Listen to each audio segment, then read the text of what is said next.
로마서 8장 말씀을 했던 것처럼 내가 확신하노니 사망이나 생명이나 천사들이나 권세자들이나 현재일이나 장래일이나 능력이나 높음이나 깊음이나 어디에도 이런 말씀을 할 수가 없어요.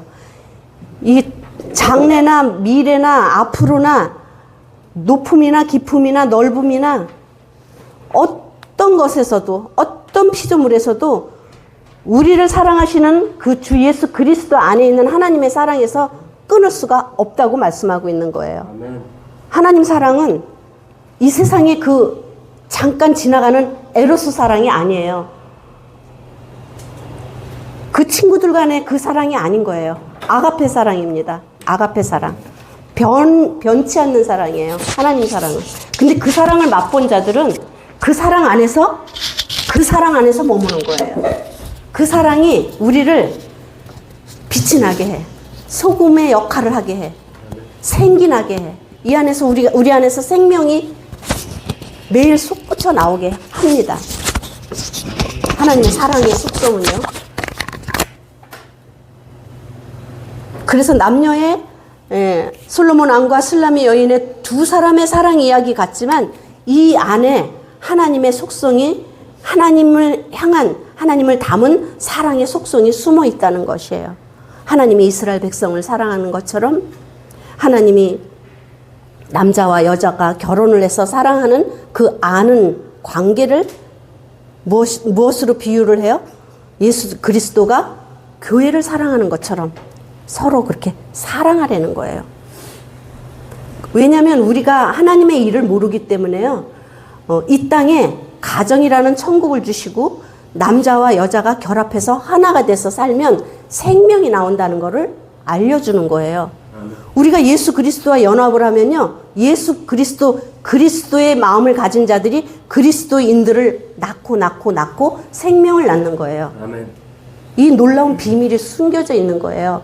남녀의 사랑이 단순한 사랑이 아니라는 거죠. 하나님은 그것을 하늘의 일을 모르니 이 땅에 비유를 해서 가정이 천국이다. 가정이 평안하면 너희는 하나님 나라를 맛보고 있는 것이야. 그러는 거예요. 아빠 엄마가 사랑을 하면 남녀가 사랑을 할 때 생명이 생기는 것처럼 우리에게도 하나님을 사랑하면 그 속에서 생명을 낳는 거예요.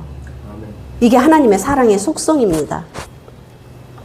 그래서 우리는 그 사랑의 속성을 알면 알수록 빠져들어가는 것이 하나님 나라를 배우는 거예요.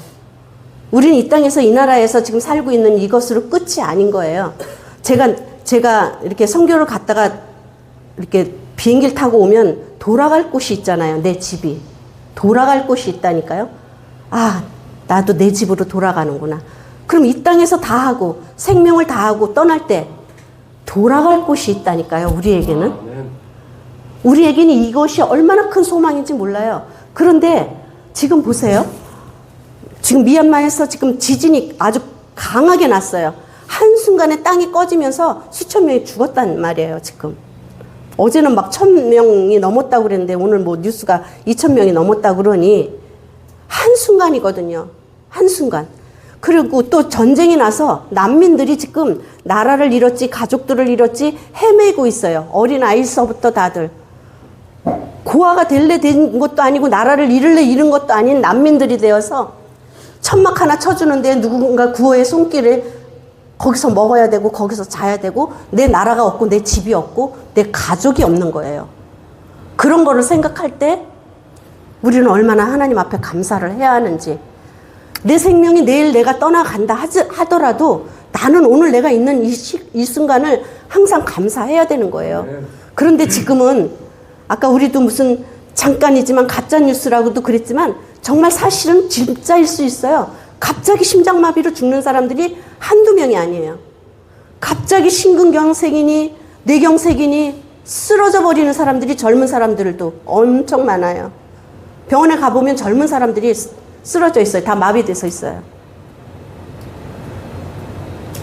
세상이 변했고 먹는 음식이 달라졌고 약들이 좋아져서 치료도 하지만 그만큼 정신적인 스트레스들을 많이 받는 일들로 인해서 한순간에 뇌들이 건강하지 못한 사람들이 너무 많은 거예요.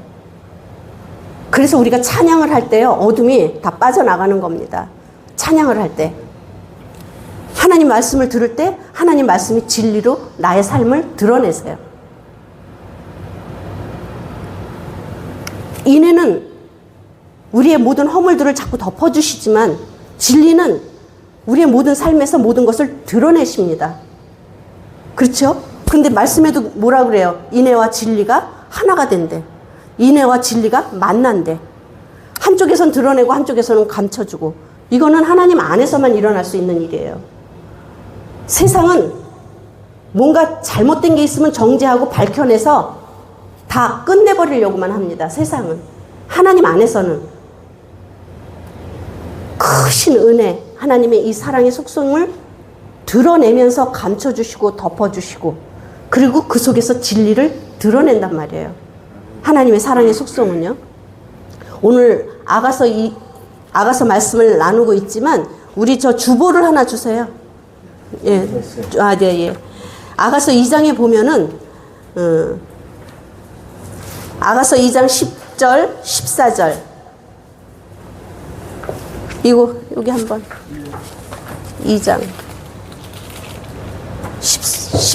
10절에서 14절까지 루니가 한번 읽어볼까? 10절에서 14절까지. 나의 사랑하는 자가 내게 말하여 이르기를 나의 사랑 내 어여쁜 자야 일어나서 함께 가자.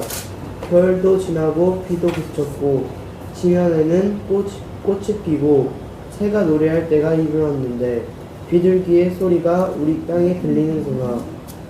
무화과 나무에는 푸른 열매가 익었고 포도나무는 꽃을 피워 향기를 토하는구나. 나의 사랑 나의 어여쁜 자야 일어나서 함께 가자.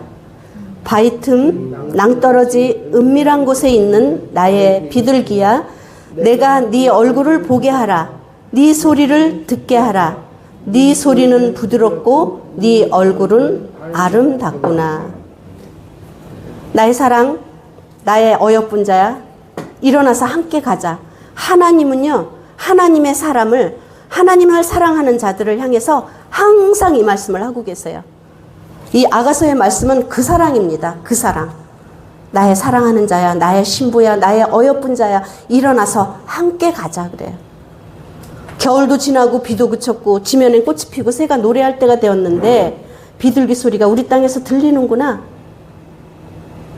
우리에게는 살면서 고난이라는 시간을 지나가게 돼 있어요. 고난이 있습니다. 우리에게. 고난 속에서 하나님을 만나요. 예수 그리스도를 만나서도 또 고난을 겪어요.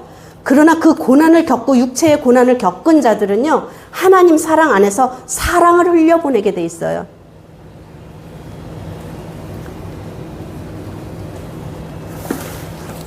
그 고난이 지속되지 않아요. 하나님은 피할 길을 여시고 감당할 만할 때 하나님 멈춰주게 하세요.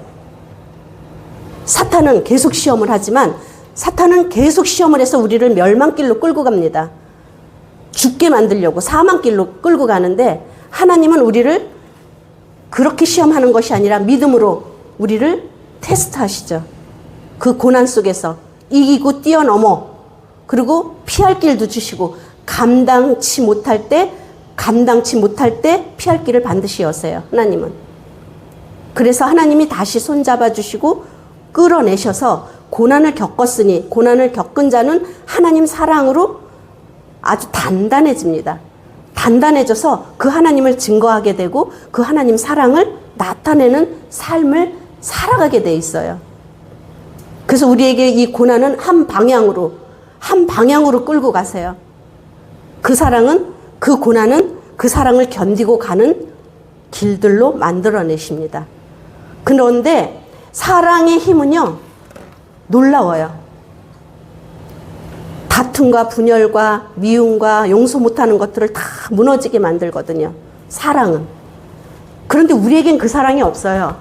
우리는 이기적이라 내 사랑밖에 모른다고. 나밖에 모르고 나한테 유익이 되면 사랑하는 거예요. 근데 하나님 사랑은 나를 희생해서 헌신하는 거예요.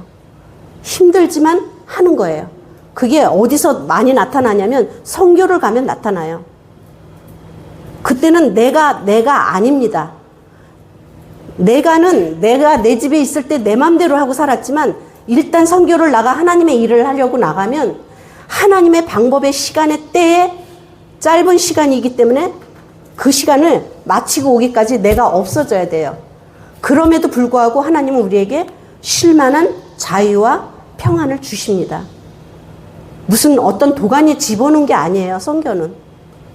그래서 하나님의 일을 성취하는데 무엇을 하는 거예요? 우리가 가서 선교를 가서 엄청난 일을 하고 오는 것이 아니라 하나님의 사랑으로 기도하고 하나님의 사랑으로 섬기고 하나님의 사랑으로 섬기는 그 선교사님의 삶을 되돌아보면서 무엇을 얻어가지고 무엇을 안고 오는지, 와서 무엇을 기도해야 되는지 그 일들이 확장되는 겁니다. 그래서 하나님 사랑으로 가야 돼요, 선교도. 지금 아까 읽었던 말씀 속에서 무화과나무 푸른 열매가 있었고 포도나무는 꽃을 피워 향기를 토하는구나 그래요. 나의 사랑 나의 어여쁜 자야, 일어나서 함께 가자. 은밀한 곳에서 이 무화과나무나 포도나무는 이스라엘 백성들이 순종하면서 갈 때 그 나무 그늘 아래에서 누리는 상징입니다. 그렇잖아요? 하나님 안에 있으면 그 익은 열매를 먹고 마시고 풍족하게 누리고 있어요. 그런데 나무는 무성하고 푸른 나무 잎은 무성한데 열매가 없어. 열매가 없었던 무화과 나무를 보고 뭐라 그랬어요? 저주하셨다니까요. 잎은 무성한데 열매가 없구나. 말씀으로 저주했더니 말라버렸어요. 그 나무를 베어버린 것도 아니고 그 나무에 불을 지른 것도 아닙니다.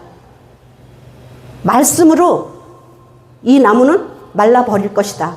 그냥 선포했는데 말씀대로 나와보니까 그 다음날에 베드로가 보고 말했죠.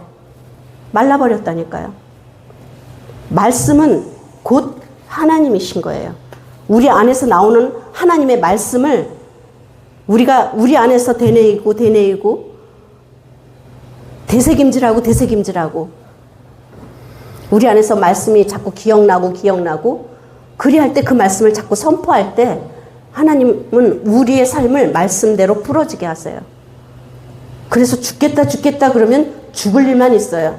아파 하면 아플 일만 있다니까요. 피해 갈 수가 없습니다. 왜냐하면 말에 씨를 뿌리고 있기 때문에 그래요. 말에 씨. 그래서 우리가 포도나무에 거하여 성령으로 충만해질 때 그리스도의 향기를 뿜어내면서 성령의 기름으로 열매를 맺는 것이에요. 그걸 기뻐하고 계세요. 그리고 뭐래요? 내가 네 얼굴을 보게 하라. 네 소리를 듣게 하라. 은밀한 곳에서 네 소리를 듣게 해라. 네 소리는 부드럽고 네 얼굴은 아름답구나. 골방에 들어가서 우리가 하나님 앞에 그렇게 기도하기를 원하세요.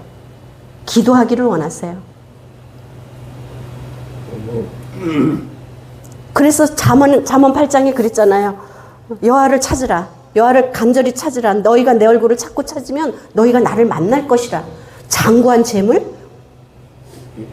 모든 재물, 장수, 모든 명예 다 부어줄게. 내가 너희들 재물을 얻어서 곳간에 가득 채우게 한다고 그러시잖아요.